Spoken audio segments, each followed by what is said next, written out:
ہادیوں رہنما ہمارے علماء، ہو کبھی درپیش جو کوئی مسئلہ، پوچھ لیں حاضر ہوں ہم ان کی بارگاہ۔ الحمد للہ رب العالمین والصلاة والسلام علی خاتم النبیین اما بعد فاعوذ باللہ من الشیطان الرجیم بسم اللہ الرحمن الرحیم الصلاة والسلام علیک یا رسول اللہ وعلی آلک واصحابک یا حبیب اللہ الصلاة والسلام علیک یا نبی اللہ وعلی آلک واصحابک یا نور اللہ۔ مدنی چینل کے ناظرین، پروگرام دارالافتاء اہل سنت میں آپ کو خوش آمدید کہتے ہیں۔ اللہ رب العالمین ہم سب کو دین اسلام کے احکامات سیکھ کر سمجھ کر ان پر عمل پیرا ہونے کی توفیق عطا فرمائے۔ ہمارے پیارے رسول صلی اللہ علیہ وآلہ وسلم کا فرمان عظمت علی شان ہے، من صلی علیہ صلاۃ کتب اللہ لہ قراۃ والقراۃ مثل احد۔ فرمایا جو مجھ پر ایک بار درود بھیجے اللہ اس کے لیے ایک قرات اجر لکھ دیتا ہے، اور یہ ایک قرات احد پہاڑ کی مثل ہے۔ صلو علی الحبیب صلی اللہ تعالی علی محمد صلی اللہ علیہ وآلہ وسلم، صلاۃ و سلاما علیک یا سیدی یا رسول اللہ وعلی آلک و اصحابک یا سیدی یا حبیب اللہ۔ آج کے ہمارے مہمان ہیں مفتی محمد حسان رضا عطاری صاحب، ان کو بھی خوش آمدید کہتے ہیں۔ کیسے مزاج گرام ہے؟ الحمدللہ رب العالمین۔ ماشاء اللہ۔ بڑھتے ہیں، ہمارے پاس کچھ ویڈیو سوالات ہیں، دیکھتے ہیں ہمارے ناظرین کیا پوچھنا چاہتے میرا نام محمد مزمل ہے۔ مفتی صاحب، میرا آپ سے یہ سوال ہے کہ قبرستان میں کھانا کھا سکتے ہیں یا نہیں؟ ہیں۔ قبرستان میں کھانا کھانے کے متعلق انہوں نے سوال کیا۔ بسم اللہ الرحمن الرحیم۔ قبرستان جانے کی جو نبی پاک صلی اللہ علیہ وسلم نے حکمت بیان فرمائی اور اجازت جو عطا فرمائی، اس کی ایک حکمت یہ بیان کی گئی۔ ان حکمتوں میں سے نبی پاک صلی اللہ علیہ وسلم نے ارشاد فرمایا کہ فَإِنَّهَا تُذَكِّرُ الْآخِرَةَ، یعنی میں تمہیں پہلے زیارت قبور سے منع کرتا تھا، اب تم اس کی زیارت کیا کرو، یعنی قبروں کی زیارت کیا کرو، چاہے وہ قبرستان جا کر ہی ہو۔ تو وجہ اس کی یہ بیان فرمائی کہ یہ جو قبروں کی زیارت ہے یہ آخرت کی یاد دلاتی ہے۔ تو اصل جو مقصد ہے ان قبروں پر جانا، وہ عبرت حاصل کرنا ہے کہ جو لوگ پہلے دنیا کے اندر موجود تھے آج وہ قبروں کے اندر موجود ہیں۔ برے اعمال کرنے والا بھی قبر میں چلا گیا، اچھے اعمال کرنے والا بھی قبر کے اندر چلا گیا۔ تو اب ہمیں اچھے لوگوں کی پیروی کرتے ہوئے دنیا کے اندر اچھے کام کرنے چاہیے۔ تو اب قبرستان میں جا کر کوئی کھاتا پیتا ہے تو شرعی اعتبار سے یہ تو نہیں کہیں گے کہ وہ ناجائز و حرام کام کر رہا ہے، اس کے اوپر کوئی گناہ کا حکم لگے گا، ایسا نہیں۔ لیکن جو مقصد زیارت تھا، جو مقصد تھا قبرستان جانے کا کہ کیوں جایا جائے، تو وہ تھا کہ وہاں جا کے عبرت حاصل کی جائے۔ لیکن ظاہر ہے کہ جب آپ قبرستان جائیں اور وہاں پہ کھانا کھائیں گے تو نتیجہ کیا نکلے گا؟ یہ تو غفلت والی ایک صورت ہو جائے گی، اور ایک آپ کی جو حالت اور آپ کی جو کیفیت ہوگی یہ بتائے گی کہ یہ بندہ یہاں پر قبرستان کے حوالے سے کوئی عبرت حاصل نہیں کر رہا، بلکہ اس کے اوپر غفلت طاری ہے کہ یہاں بیٹھ کے وہ کھانا کھا رہا ہے۔ تو اس لیے یہ ناپسندیدہ کام ہے، برا کام ہے کہ بندہ قبرستان میں بیٹھ کر کھائے پیے۔ قبرستان کا جو اصل مقصد ہے وہ یہ ہے کہ قبروں کی زیارت کرے اور اس کے ذریعے سے اپنی آخرت کی تیاری کا سبق حاصل کرے۔ اچھا، بعد اوقات کھانا یہ اگر کہہ رہے ہیں آپ، کوئی اس طرح لے کر تو نہیں جاتا، لیکن نیاز کوئی کر رہا ہے، لنگر کر رہا ہو، تو اب جیسے شب برات کی آمد ہے، اور شب برات میں تقریباً قبرستان میں ایک تعداد ہے مسلمانوں کی، وہ جاتے ہیں تو کچھ نہ کچھ پانی تقسیم کر رہے ہیں، یا پانی کی کوئی سبیل لگائی ہوئی ہے، کوئی اور کھانے پینے کی چیزیں، تو اس حوالے سے بھی کیا احتیاط ہونی چاہیے؟ اس میں بھی احتیاط یہی ہونی چاہیے کہ یہ چیزیں ساری قبرستان کے باہر ہی ہوں، قبرستان کے اندر نہ ہوں۔ لیکن اگر کسی نے بالفرض قبرستان کے اندر یہ چیزیں دی ہیں تو آپ اس میں بھی یہی کوشش کریں کہ قبرستان کے باہر آ کر ہی کھائیں۔ لیکن اگر ایسی چیزیں جو معمولی سی تھوڑی سی چیز ہوتی ہے، ظاہر ہے کہ جو نیاز بٹ رہی ہے وہ تو تھوڑی سی ہوگی، اور جو بندہ اس وقت ہاتھوں ہاتھ کھا لیتا ہے تو وہ ایک ون بائٹ ہوگا، کوئی چھوٹی سی چیز ہوگی کہ جسے وہ کھا سکتا ہے، تو ایسی چیز کو بھلے وہ کھا سکتا ہے، لیکن بہتر یہی ہے کہ وہاں اپنی توجہ ساری قبروں پر ہی رکھے، اور ایسے جتنے بھی معاملات ہیں وہ قبرستان کے باہر آ کر کرے۔ ٹھیک ہے۔ اور ان لوگوں کو کچھ جو اہتمام کرنے والے ہیں، بریانی تقسیم کر رہے ہیں، تھیلیاں بانٹ رہے ہیں، اور لوگوں وہ پکڑا رہے ہوتے ہیں، تو آپ نے یہ تو کہہ دیا کہ یہ باہر ہی رکھیں، اس میں کئی طرح کی قبر کی بے حرمتیاں بھی ہوتی ہوتی ہوں گی، ظاہر سی بات ہے، ایک دوسرے کی وہ چیزیں لینے ظاہر دینے۔ ہوتا یہی ہے نا کہ اب عام طور پہ ایسی چیزوں کو لینے والے جو افراد ہوتے ہیں وہ بچے ہوتے ہیں چھوٹے، جی ہاں، یا قبرستان کے ان ایریے کے اندر جو ہے وہ قریب میں ہی ایسے افراد رہ رہے ہوں گے، اور نتیجہ یہ نکلے گا کہ وہ بچے پھر آ کے وہ لوٹنے کے لیے دوڑیں گے، اور پھر وہ کسی قبر کے اوپر چڑھیں گے، کسی کو پھلانگیں گے، اور اس طرح بے حرمتی کی صورت ہوگی۔ تو اس لیے احتیاط اسی کے اندر ہے کہ یہ جو بھی معاملہ کرنا ہے قبرستان کے باہر ہی کیا جائے۔ ایک ایس ایم ایس کی طرف بڑھتے ہیں۔ ایک سوال ہے، ہم عام طور پر جب بات کرتے ہیں کہ قیامت کے دن نبی کریم صلی اللہ علیہ وسلم کی شفاعت نصیب ہوگی، اسی طرح دیگر اور بھی جو شفاعت وہ فرمائیں گے، یعنی کچھ یہ فوائد حاصل ہوں گے۔ اب سوال ایس ایم ایس پہ ہے کہ نبی پاک صلی اللہ علیہ وسلم نے اپنی شہزادی بی بی فاطمہ رضی اللہ تعالیٰ عنہا سے فرمایا تھا کہ اے فاطمہ، میں اللہ کی بارگاہ میں تمہارے لیے کسی کام نہیں آؤں گا۔ اچھا، اسی طرح اور سوال میں آگے ایڈ کیا انہوں نے کہ حضرت نوح علیہ السلام کی بیوی وہ جہنم میں جائے گی، تو ان کا یہ معاملہ ہے، تو پھر آپ غوث پاک رحمۃ اللہ تعالیٰ علیہ کے حوالے سے جو باتیں کرتے ہیں، یا غوث پاک کے حوالے سے کہ وہ اس وقت تک قدم کو نہیں اٹھائیں گے جب تک مریدوں کو بخشوا نہ لیں، تو ان دونوں باتوں میں آپ کیا کہتے ہیں؟ یعنی نبی پاک صلی اللہ علیہ وسلم کا یہ فرمان تو بہرحال صحیح مسلم شریف کے اندر موجود ہے، اور یہ اس وقت نبی پاک صلی اللہ علیہ وسلم نے فرمایا کہ جب یہ آیت مبارکہ نازل ہوئی تھی، وَأَنذِرْ عَشِيرَتَكَ الْأَقْرَبِينَ وَأَنذِرْ عَشِيرَتَكَ الْأَقْرَبِينَ، کہ اپنے خاندان کے جو قریبی افراد ہیں ان کو آپ ڈرائیے۔ تو نبی پاک صلی اللہ علیہ وسلم صفا کی پہاڑی کے اوپر تشریف لائے، اور آپ نے بنو عبد المطلب کو بھی پکارا، اسی میں اپنی پھوپھی جان حضرت صفیہ رضی اللہ تعالی عنہا کو بھی، اور سیدہ کائنات سیدہ فاطمہ زہرا رضی اللہ تعالی عنہا کو بھی پکارا، اور یہ بات ارشاد فرمائی کہ میرے مال میں سے جو تم نے لینا ہے لے لو، باقی اللہ تبارک و تعالیٰ کی بارگاہ میں تمہارے لیے کسی چیز کا مالک نہیں ہوں گا، یا میں تمہارے کسی کام نہیں آؤں گا، یہ ارشاد فرمایا آپ نے۔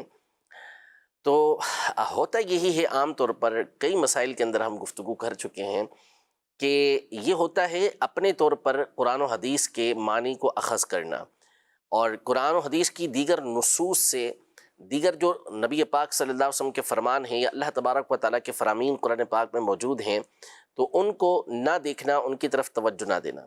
اچھا، ایک طرف نبی پاک صلی اللہ علیہ وسلم یہ ارشاد فرمائے کہ میں تمہارے لیے اللہ کی بارگاہ میں کوئی فائدہ نہیں دوں گا، کوئی کام نہیں آؤں گا، یا کسی چیز کا مالک نہیں ہوں گا، اور دوسری طرف نبی پاک صلی اللہ تعالیٰ علیہ وآلہ وسلم یہ ارشاد فرمائے کہ میری شفاعت جو سب سے پہلے ملے گی وہ میرے اہل بیت کو ملے گی۔ سبحان اللہ۔ یہ حدیث مبارکہ سیاہ ستہ کے اندر موجود ہے، جامع ترمذی کے اندر موجود ہے، اور کتابوں کے اندر موجود ہے۔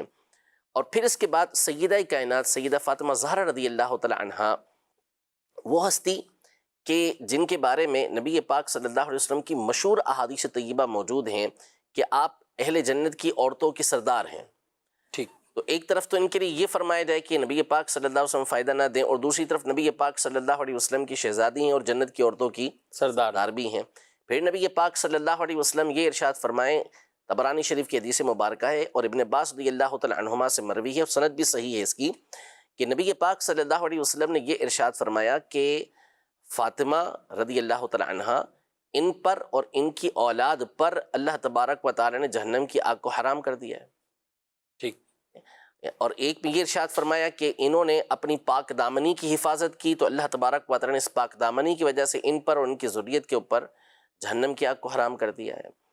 سیدہ کائنات رضی اللہ تعالی عنہا کو نبی پاک صلی اللہ علیہ وسلم کی شفاعت فائدہ نہیں دے گی، اور نبی پاک صلی اللہ علیہ وسلم یہ ارشاد فرمائے، جامع ترمذی کی مشہور حدیث پاک ہے، ارشاد فرمائے کہ شفاعتی لأہل الکبائر من امتی، کہ میری شفاعت جو نصیب ہوگی وہ میری امت کے ان افراد کو نصیب ہوگی جو کبیرہ گناہ کرنے والے ہیں۔ اسی طرح قرآن مجید فرقان حمید میں اللہ تبارک و تعالی نے ارشاد فرمایا کہ من ذا الذی یشفع عندہ، کہ کون ہے کہ جو اللہ کے نزدیک شفاعت کرے، یعنی کوئی نہیں ہے شفاعت کرنے والا، الا باذنی، مگر وہ کہ جس کو اللہ کا اذن حاصل ہو۔ اسی طرح فرمایا یومئذ لا تنفع الشفاعۃ الا من اذن له الرحمن ورضی له قولا، کہ قیامت کا جو دن ہوگا اس میں کسی کو شفاعت فائدہ نہیں دے گی مگر وہ کہ جس کو اللہ پاک رحمان اذن دے اور اس کی بات سے وہ راضی ہو جائے۔ تو اب قرآن مجید فرقان حمید میں اللہ تبارک و تعالیٰ یہ ارشاد فرما رہا ہے کہ اللہ پاک شفاعت کا اذن دے گا اور اللہ پاک ان کی باتوں سے راضی ہوگا، تو ان میں سب سے بڑھ کر جو ہستی ہے وہ کن کی ہے؟ نبی پاک صلی اللہ تعالیٰ علیہ وآلہ وسلم کی۔ اور متواتر احادیث طیبہ بخاری مسلم کے اندر موجود ہے کہ نبی پاک صلی اللہ تعالیٰ علیہ وآلہ وسلم ہی کے ذریعے سے قیامت کے دن شفاعت کبریٰ کا دروازہ کھلے گا۔ لوگ جو ہے انتظار میں ہوں گے کہ کسی طریقے سے حساب و کتاب شروع ہو، لیکن سب کے پاس جائیں گے، ہر ایک دوسرے کے پاس بھیجے گا، آخر میں نبی پاک صلی اللہ تعالیٰ علیہ وآلہ وسلم یہ شفاعت کا دروازہ کھولیں گے، تو سب کو فائدہ پہنچائیں گے نبی پاک صلی اللہ علیہ وسلم۔ تو ہوتا یہ ہے ایسے معاملات کے اندر کہ ہمیشہ ایک طرف کی بات پڑھ سن کر عقیدہ اور نظریہ نہیں بنایا جاتا۔ علماء نے جو نظریات بیان کیے ہیں، عقائد بیان کیے ہیں، صحابہ کرام علیہم رضوان سے لیتے ہوئے، اہل بیت اطہار سے لیتے ہوئے، تو وہ ایسے نہیں ہیں، وہ قرآن و سنت کی تمام تر نصوص کے اوپر غور و فکر کرنے کے بعد ہی بیان کیے گئے اور لیے گئے ہیں صحابہ کرام علیہم رضوان سے۔ تو نبی پاک صلی اللہ تعالیٰ علیہ وآلہ وسلم کے جو اس طرح کے فرامین ہیں، اور اسی طرح قرآن مجید فرقان حمید میں بھی موجود ہیں، تو ان کے مقاصد پر غور کرنا چاہیے، یہ دیکھنا چاہیے کہ نبی پاک صلی اللہ علیہ وسلم نے کس سینس کے اندر یہ بات ارشاد فرمائی ہے۔ صحیح۔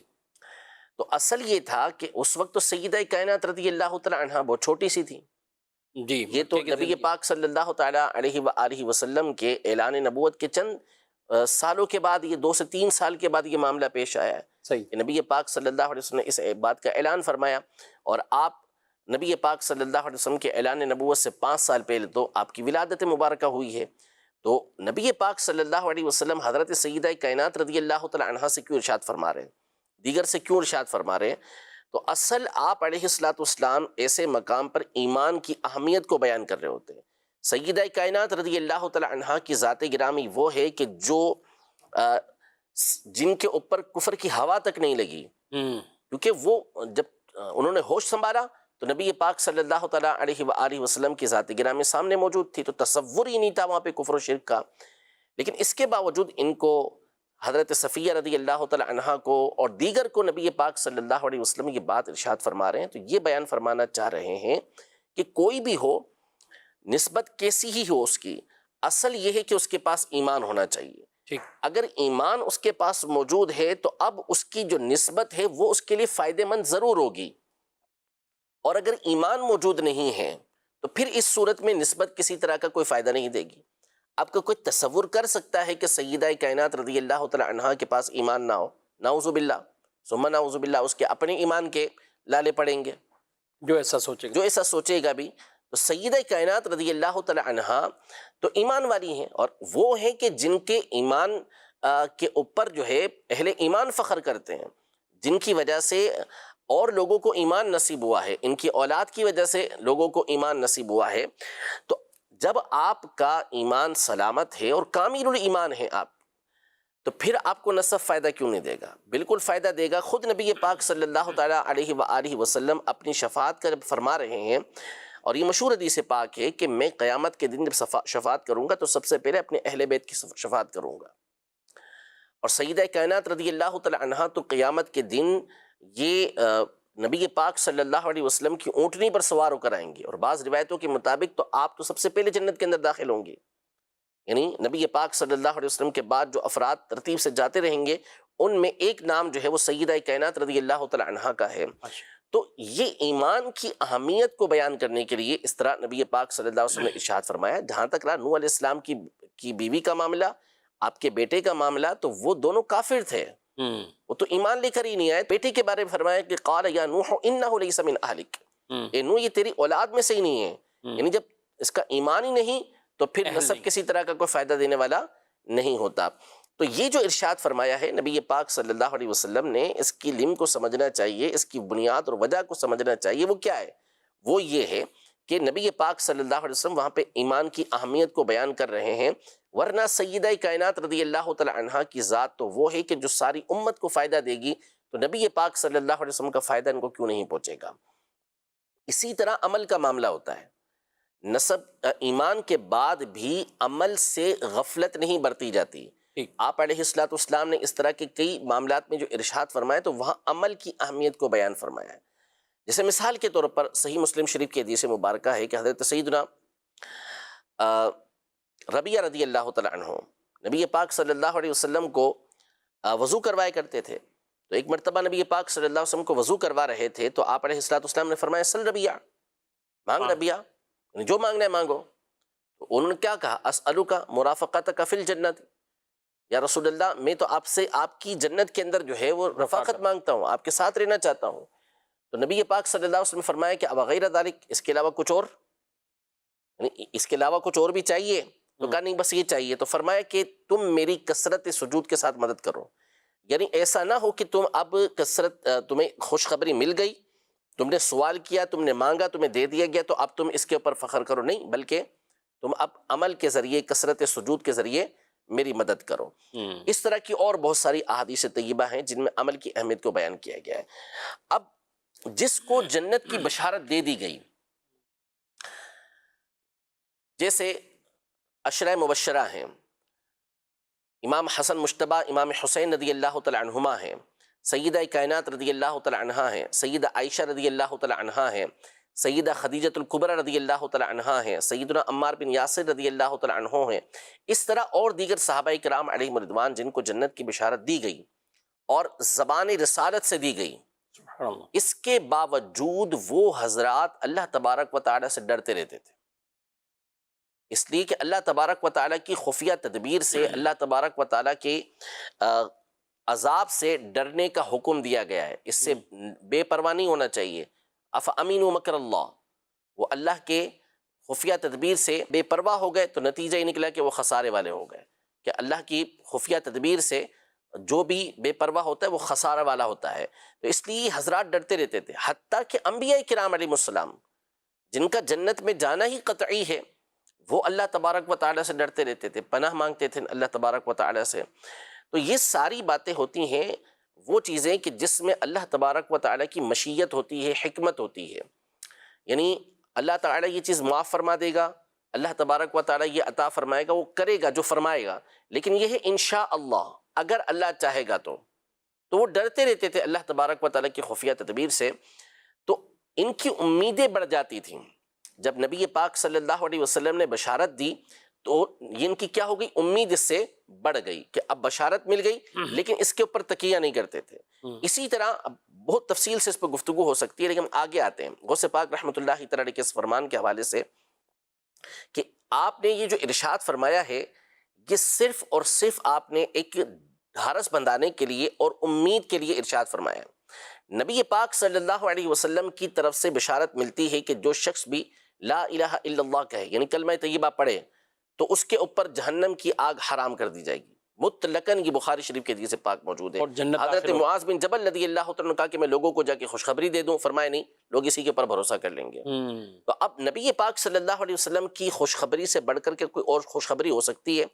تو جس نے لا الہ الا اللہ کہہ لیا، لا الہ الا اللہ محمد رسول اللہ، تو اس کا مطلب ہے کہ وہ اب عمل نہیں کرے گا، وہ بے پرواہ ہو جائے گا؟ نہیں، بلکہ اب ایمان لے کر آئے، ہماری امیدیں اللہ کی بارگاہ کے اندر بڑھ گئیں کہ اب اللہ تبارک و تعالیٰ کی بارگاہ میں ہمیں نجات کا ایک راستہ مل گیا، لیکن اس کے بعد جو ایمان کے تقاضے ہیں اسے پورا کرنا ہے.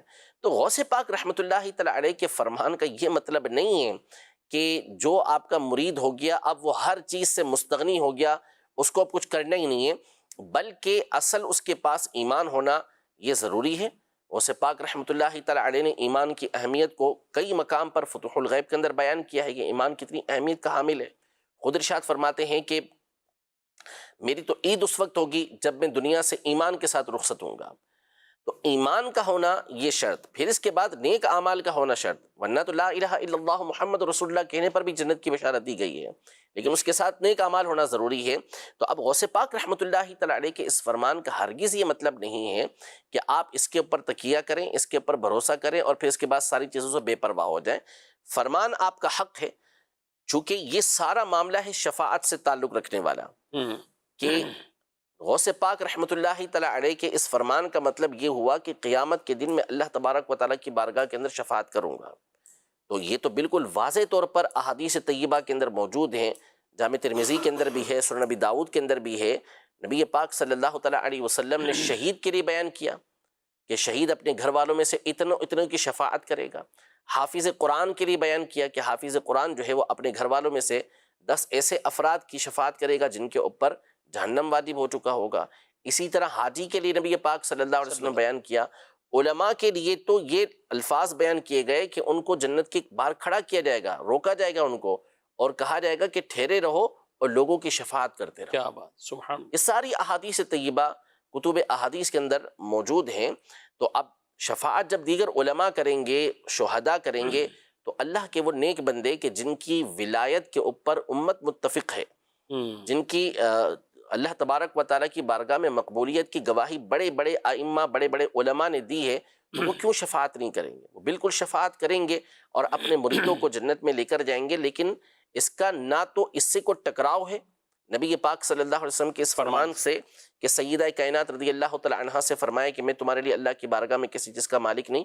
نبی پاک صلی اللہ علیہ وسلم نے یہ ایمان کی اہمیت کو بیان کرنے کے لیے ارشاد فرمایا، نہ یہ کہ نبی پاک صلی اللہ علیہ وسلم کی شفاعت ان کو فائدہ نہیں دے گی، لازمی طور پر ان کو فائدہ دے گی۔ اور اسی طرح غوث پاک رحمۃ اللہ تعالی علیہ جو نبی پاک صلی اللہ علیہ وسلم کی اولاد میں سے ہیں، اللہ نے جو مقام و مرتبہ عطا کیا ہے، تو ان کی شفاعت بھی یہ امت کو فائدہ پہنچائے گی۔ تو کوئی ٹکراؤ اس کے اندر نہیں ہے۔ اور دوسرا یہ کہ اس فرمان کا یا نبی پاک صلی اللہ علیہ وسلم کی جو شفاعت کی ڈھارسیں ہیں، جو امید نبی پاک صلی اللہ علیہ وسلم نے عطا فرمائی ہیں، ان دونوں کا ہرگز یہ مطلب نہیں ہے کہ بندہ جو مل گئی بشارت اب اس کے اوپر تکیہ کرتے ہوئے اعمال سے بے پرواہ ہو جائے، اپنے ایمان کی پرواہ نہ کرے۔ ہرگز ہرگز نہ نبی پاک صلی اللہ علیہ وسلم کے فرامین کا یہ مقصد ہے اور نہ ہی اسلاف کے ان فرامین کا یہ مقصد ہوا کرتا ہے۔ تو یوں آپ بات طویل ہو گئی، لیکن آپ اگر تمام تر نصوص کو ملا کر دیکھیں گے، تمام تر باتوں کو ملا کے دیکھیں گے، تو انشاءاللہ تبارک و تعالیٰ کسی طرح کا آپ کو آپ کے ذہن کے اندر وسوسہ نہیں رہے گا۔ باقی اگر آپ ضد پر ہیں اور آپ یہ کہیں کہ نہیں جی ہم جو میں نے کہہ دیا، جو میں نے سمجھ لیا وہی ہے، تو پھر تو کوئی سمجھا نہیں سکے گا آپ کو۔ انشاءاللہ بہت ڈیٹیل اور تفصیل کے ساتھ۔ اور ایسے لوگ عام طور پہ آخر میں یہ بھی کہہ دیتے ہیں نہیں شفاعت ہم مانتے ہیں، شفاعت جب ہوگی اذن ہوگا شفاعت، چونکہ یہ حدیثوں میں ہے، لیکن چونکہ یہ حدیثوں میں بھی ساتھ ہے کہ نبی پاک صلی اللہ علیہ وسلم نے اپنی بیٹی سے کہہ دیا میں تمہیں کوئی فائدہ نہیں پہنچاؤں گا، تو یعنی ماں و شما کو ملے گا، ہمیں ملے گی شفاعت، جی، اور نبی پاک صلی اللہ علیہ وسلم کی شہزادی کو نہیں ملے گی۔ لا حول ولا قوت الا باللہ۔ عجیب سی بات ہے بالکل۔ تو یہ اس کا تو نبی پاک صلی اللہ علیہ وسلم نے خاص طور پہ رد کیا، اور اہل بیت کے لیے ہاں بعض لوگوں نے اس طرح کی باتیں کی ہوں گی، تو نبی پاک صلی اللہ علیہ وسلم نے خاص طور پہ اس بات کا رد کیا کہ لوگ سمجھتے ہیں کہ فلاں کو میری شفاعت ملے گی اور میرے قرابت داروں کو نہیں ملے گی۔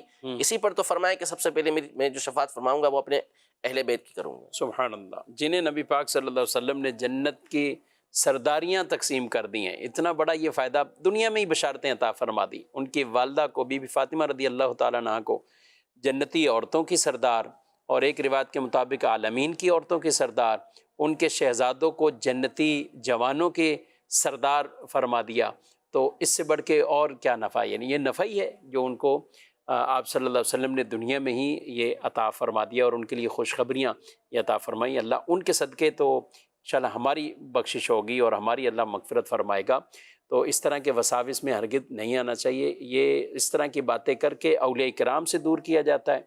پھر یہی سلسلے آگے صحابہ، اہل بیت اطہار رضی اللہ تعالیٰ عنہم اجمعین اور طرح طرح کے کتنے جو ایک بنیادی عقائد ہیں، ان سے لوگوں کو کمزور کرنے کی یہ کوشش کی جاتی ہے، اور یہ بدترین کوشش ہے۔ حضرت عبداللہ بن عمر رضی اللہ تعالیٰ عنہما آپ کا یہ فرمان ہے کہ بدترین لوگوں میں سے، قوم میں سے وہ لوگ کہ جو آیتیں بتوں کے حوالے سے نازل ہوئیں انہیں مومنوں پر چسپا کر دیتے ہیں۔ یعنی ایک طرف تک دیکھیں تو وہی لوگ جو اس طرح کی آیتیں بھی پڑھ دیتے ہیں جس میں شفاعت کی ممانت والی یا کچھ اور ایسی، تو میں چاہوں گا چلیں اس کی بھی کچھ تفصیل بیان کریں۔ واضح طور پر مفسرین نے اس بات کو لکھا ہے کہ دیکھیں قرآن مجید فرقان حمید میں آپس میں ٹکراؤ نہیں ہو سکتا۔ صحیح۔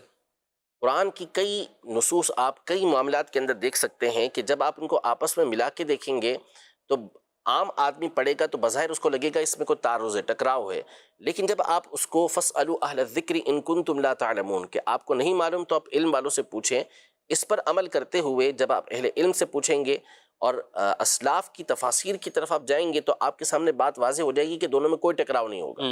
کہیں ارشاد فرمائے کہ علم اللہ ہی کے پاس ہے، کہیں یہ ارشاد فرمائے کہ اللہ تبارک و تعالیٰ اپنے نبیوں میں سے جس کو چاہتا ہے علم کے لیے چن لیتا ہے، جس کو چاہتا ہے علم غیب عطا فرما دیتا ہے، یعنی وہ عام لوگوں کو نہیں کرتا لیکن اپنے رسولوں میں سے جس کو چاہتا ہے چن لیتا ہے۔ تو اب کیا آپس میں بات ہوگی؟ تو اس کا جواب علماء نے یہی دیا کہ اللہ تبارک و تعالیٰ کا علم ذاتی ہے، اور جو مخلوق کو ملتا ہے وہ اللہ تبارک و تعالیٰ کی طرف سے ملتا ہے۔ اسی طرح آپ اور چیزوں کے اندر آ جائیں، کہیں فرمائے کہ یہ فرمائی کہ میرے لیے اللہ کافی ہے، اور کہیں یہ فرمائے کہ آپ کے لیے اللہ بھی کافی ہے اور وہ مومن جو آپ کی پیروی کرتے ہیں وہ بھی آپ کو کافی ہیں۔ تو اس لیے جو شفاعت کی بات ہے، تو چونکہ قرآن مجید فرقان حمید کی نصوص صریحہ موجود ہیں کہ اللہ کے نیک بندے جن کو اللہ کی بارگاہ سے اذن ملے گا وہ شفاعت کریں گے۔ پھر جو دوسرے مقام پہ فرمایا کہ واتقوا یوما لا تجزی نفس عن نفس شیئا ولا يقبل منها شفاعت ولا یؤخذ منها عدل ولا هم ينصرون، کہ اس دن سے ڈرو کہ جب کوئی جان دوسری جان کے بدلے کفایت نہیں کرے گی، اور اس دن کسی کے حق میں شفاعت قبول نہیں کی جائے گی، شفاعت کو قبول نہیں کیا جائے گا، اور نہ ہی ان سے کوئی بدلہ لیا جائے گا، یعنی کوئی فدیہ لیا جائے گا ان سے، اور نہ ہی ان کی مدد کی جائے گی۔ تو ایک طرف تو شفاعت کے بارے میں فرمایا کہ اللہ تبارک و تعالیٰ شفاعت کا اذن دے گا اپنے پیاروں کو، اور دوسری طرف فرما رہا ہے اللہ تبارک و تعالیٰ کی کوئی شفاعت نہیں لی جائے گی۔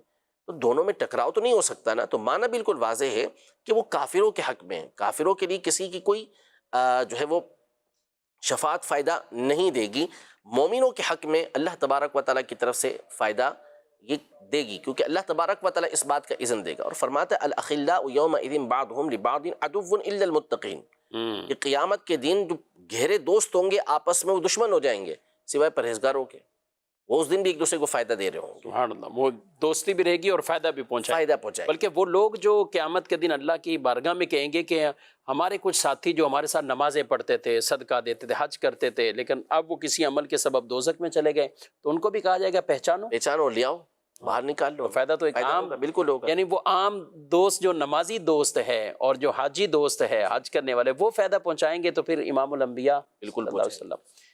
تو ناظرین کرام، باتیں وہی ہے کہ اس طرح کے وساوس میں بالکل بھی نہیں پڑھنا چاہیے۔ عقائد اہل سنت الحمدللہ بالکل معتبر اور مستند قرآن و حدیث کی روشنی میں جو علماء اہل سنت، علماء حق ہمارے سامنے بیان کرتے ہیں، ہمیں اسی پر ہی وہ رہنا چاہیے، اور خواہ مخواہ کے جو ادھر ادھر کے وساوس ہیں اس میں بالکل بھی جانے کی، اور نہ ہی اس میں ایسے لوگوں کی بات ہی نہیں سننی۔ ہم کیوں سنیں ایسے لوگوں کی بات کہ جو ہمارے عقائد کے حوالے سے ایسے وساوس ڈالنے کی کوشش کرتے ہیں۔ مزید بڑھتے ہیں آپ کے سوالات کی طرف۔ مفتی صاحب کی بارگاہ میں یہ سوال ہے کہ بعض لوگ جب بات کرتے ہیں تو قرآن پہ ہاتھ رکھ کے کہتے ہیں ہم سچ بول رہے ہیں، ایسا کرنا کیسا؟ مزید مفتی صاحب سے سوال ہے کہ عشر مبشرہ صحابہ کو کس موقع پر بشارت دی گئی؟ ٹھیک ہے، قرآن پاک پہ ہاتھ رکھ کے کہتے ہیں ہم سچ بول رہے ہیں۔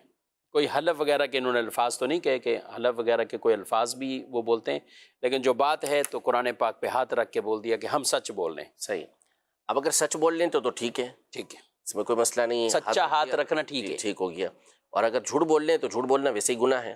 صحیح، قرآن پہ ہاتھ رکھ کے بولا تو پھر تو یہ اور سخت ہو جائے گا، قرآن کی حرمت کو پامال کرنا ہے ایک طرح سے، تو گناہ گار ہوں گے۔ لیکن اب بولا کیا ہے، کس بات پر بولا ہے، وہ تو معلوم ہو، اس کے بعد ہی آگے کا کوئی حکم بیان کیا اور جا پھر اس طرح ہاتھ رکھ کے ہو سکتا ہے کسی کا حق بھی مارا ہو، جی یعنی ممکن ہے، حق مارا ہو یا کچھ اور بھی، اور کہیں کہ ہم تو قرآن پاک پہ ہاتھ رکھ کے کہہ رہے ہیں، تو یعنی یہ بالکل غلط ہے۔ بالکل غلط۔ اگر ہاں جھوٹا ہے تو پھر اس کے اوپر بالکل، یعنی زیادہ گرفت ہوگی اس کی۔ اور اگر ساتھ اس کے ساتھ حلف والے الفاظ بھی ہوتے ہیں، قرآن کی قسم اور یہ وہ، تو جھوٹی قسم کی تو کتنی وعیدیں ہیں۔ وعیدیں ہیں بالکل۔ اچھا، دوسرا عشرہ مبشرہ کو جو بشارت ہے کس مقام پہ یہ کہہ رہے ہیں؟ یہ ایک ہی وقت میں ایک ہی مجلس میں نبی پاک صلی اللہ علیہ وسلم نے ایک ساتھ عطا فرمائی، اور ان میں سے کئی ایک کو نبی پاک صلی اللہ علیہ وسلم نے ایک سے زائد مرتبہ جنت کی بشارت دی۔ تو سیدنا ابو بکر صدیق رضی اللہ عنہ تشریف لائے تو فرمایا کہ ابو بکر فی الجنہ، اور دوسرے پھر اس کے ساتھ ہی حضرت عمر رضی اللہ عنہ تشریف لے کر آئے تو ان کو فرمایا کہ عمر فی الجنہ۔ ایک ایک کر کے یہ عشرہ مبشرہ آتے گئے، اور نبی پاک صلی اللہ علیہ وسلم ان کو جنت کی بشارت دیتے گئے۔ کچھ ایسا میں 100 شامل کرتے ہیں، کہتے ہیں کہ عشاء کے وطر میں پورا درود بھی پڑھ لیا اور تیسری رکعت میں جائیں تو کیا حکم ہوگا، اور پچھلی ساری زندگی ایسا کرتے رہے، یہ بھی سوال ہے۔ یعنی قادہ اولا کے اندر ایسا قادہ کیا ہے انہوں نے، تو قادہ اولا میں جو وطر کے اندر ہوتا ہے وہ التحیات پڑھنا ہوتی ہے، عبدہ و رسول تک، عبدہ و رسول تک، آگے درود ابراہیمی اور دعا نہیں پڑھنی ہوتی. تو اگر کسی نے اللہم صلی علی محمد یا اللہم صلی علی سیدنا پڑھ لیا تو اس صورت میں جیسے کہ آپ نے بیان کیا کہ قصدن اس طرح کرتے رہے ہیں تو یہ تو ساری کی ساری نمازیں آپ کی واجب الاعادہ ہوئی ہیں، دوبارہ پڑھنا پڑیں گی. اگر کوئی بھولے سے پڑھتا تو اس وقت وہ سجدہ سہو کر کے اپنی نماز کو پورا کر سکتا تھا. جان بوجھ کے جب بھی پڑھا تو ہمیشہ اس کو لوٹانا ہی پڑے گا. اور اب چونکہ ساری بہت ٹائم گزر چکا ہے تو اب تو یہ ساری نمازیں ویسے ہی واجب الاعادہ ہیں. واجب الاعادہ، یعنی بھولے سے بھی سجدہ سہو نہیں کیا تو نہیں بھی کیا تو اب واجب تو الاعادہ. دوبارہ پڑھنا پڑیں گی ان کو.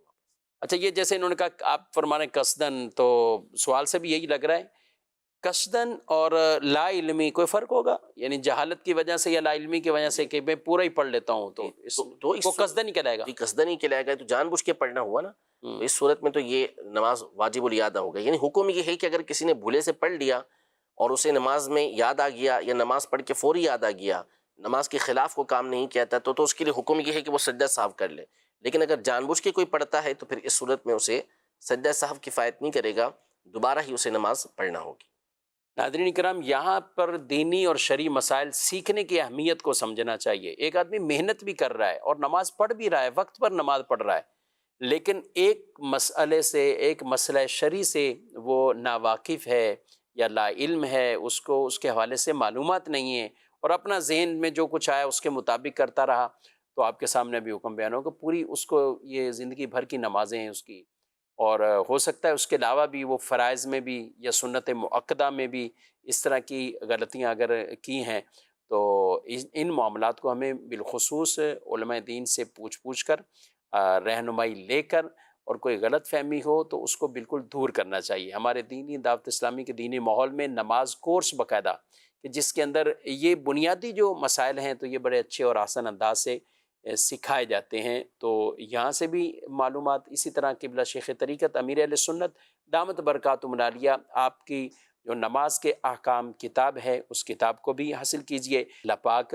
ہمیں درست طریقے سے ان پر عمل کی توفیق بھی عطا فرمائے. حسان صاحب، ایسا ہو کوئی اس طرح کی جب بات ہوتی ہے تو پھر لوگ کہتے ہیں اب ہمیں تو چونکہ دین کے حوالے سے اتنا پتہ نہیں، معلومات نہیں ہے، تو کئی طرح کی وہ غلطیاں کرتے جاتے ہیں، تو کیا کہتے ہیں آپ ان کو؟ جو یہ ارشاد فرمایا کہ طلب العلم فریضۃ علی کل مسلم، کہ ہر مسلمان پر علم کا طلب کرنا، علم کا حاصل کرنا یہ فرض ہے. تو یہ وہی علم فرض ہوتا ہے کہ جو بندے کے اوپر جس کا کرنا یہ فرض ہو جاتا ہے، یعنی جو عمل کرنا، جو کام کرنا فرض ہو جاتا ہے اس کے بارے میں معلومات پھر بندے کے لیے ضروری ہوتی ہے. تو اب جو نماز ہے یہ جیسے ہی بندہ بالغ ہوا اس کے اوپر فرض ہو جاتی ہے. تو اب نماز کن چیزوں سے جو ہے وہ فاسد ہو جائے گی، یعنی ٹوٹ جائے گی، کون سی چیزیں ایسی ہیں کہ جن کا ہونا نماز میں ضروری ہے، اس کے بغیر نماز آپ کی پوری نہیں ہوگی، اس کی شرائط کیا ہیں، اس کے فرائض کیا ہیں، تو اس کا علم حاصل کرنا فرض ہو جاتا ہے. اور جو چیزیں واجب ہوتی ہیں ان کا علم حاصل کرنا واجب ہو جاتا ہے. تو اسی لیے تو بچے کو 7 سال کی عمر سے نماز پڑھانے کا حکم دیا گیا. وہ 7 سال کی عمر سے نماز پڑھنا شروع کرے گا. یعنی ایک حکمت اس کے اندر یہ بھی ہے کہ وہ بالغ ہونے تک اچھی طریقے سے نماز سیکھ چکا ہوگا. اب جب اس کے اوپر فرض ہوگی نماز تو پہلے سے نماز کا عادی اور صحیح طریقے سے نماز پڑھنا اس کو آتی ہوگی. تو ایسی چیزوں کا سیکھنا یہ بندے کے اوپر فرض ہے. ایسے جان نہیں چھوٹے گی. ہم بندے ہیں، اللہ تبارک و تعالی نے جو ہمارے پر مقرر کیا ہے اسے سیکھنا، اسے جاننا یہ ہمارے لیے ضروری ہے. اور یہ کوئی مشکل کام نہیں ہوتا، بندہ سیکھنا چاہے تو بآسانی سیکھ سکتا ہے. ٹھیک ہے. کہتے ہیں کہ ایک روزہ قضا رہتا ہے تو کیا ایسا شخص یا ایسی خاتون کوئی نفلی روزہ رکھ سکتی ہیں؟ بیچ میں وہ ایک روزہ جو قضا فرض رہتا ہے وہ بھی رکھ لیں؟ جی رکھ سکتی ہیں، اور صرف پھر اس میں یہی نیت کریں گی کہ وہ نفلی روزہ رکھ رہی ہیں یا رکھ رہے ہیں، اور پھر اس کے بعد جب جیسے ہی جتنا جلدی ممکن ہو تو قضا کی ادائیگی وہ کر لیں. دونوں کی نیت ایک ساتھ نہیں کریں گی. اگر دونوں کی نیت ایک ساتھ کی تو اس صورت میں قضا روزہ یہ ادا ہوگا. ناظرین کرام، آپ نے پروگرام ملاحظہ کیا ہے اور پروگرام کا وقت اپنے اختتام کو پہنچا ہے، اور آپ سے اجازت چاہتے ہیں. اللہ پاک ہم سب کو شریعت و سنت کے مطابق زندگیاں گزارنے کی توفیق عطا فرمائے، اور علم دین جو ہم پر باقاعدہ سیکھنا لازمی ہے تو وہ بھی ہمیں پراپر طریقے سے سیکھنے کے بھی اللہ توفیق عطا فرمائے. آمین بجاہ النبی الامین صلی اللہ علیہ وآلہ وسلم. ہادی و رہنما ہمارے علماء، ہو کبھی درپیش جو کوئی مسئلہ، پوچھ لیں حاضر ہوں ہم ان کی بارگاہ